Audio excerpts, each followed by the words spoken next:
আপনার তো তাও ভাগ্য ভালো, আগেই কাহিনী শেষ। আমার সাথে বারবার কেন এমন হয়? আচ্ছা কি হয়েছে বলেন তো? সে যেহেতু আসে নাই, আপনি বাসায় ফিরে যান।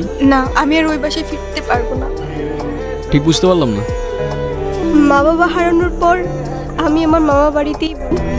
আমি ভাবতাম মামা মামির মধ্যেই হয়তো আমি আমার বাবা মার ভালোবাসাটা খুঁজে পাবো, কিন্তু আফসোস।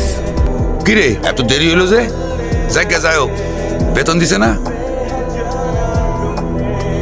মামা দিছে। তো খারাপ আছিস কে? টাকাটা দে। এই নে, এই 500 টাকা তোর কাছে রাখ। আর তোর মামি আসলি কোষ? আমি হাটে গেছি। হ্যাঁ, মামার একটা বদ অভ্যাস, মামা জুয়ায় আসক্ত। এমনি খেললে তো বাড়িঘর বন্ধ রাখতে হইব। এর থেকে তোমার আমি যেটা কইছি সেটা তোমার লেগে ভালো। টাকা পয়সা কোনো সমস্যা না, টাকা পয়সা সব আমি তোমার ম্যানেজ করে দেবো। তুমি যদি রাজি থাকো তাহলে খেলো আরেকটা।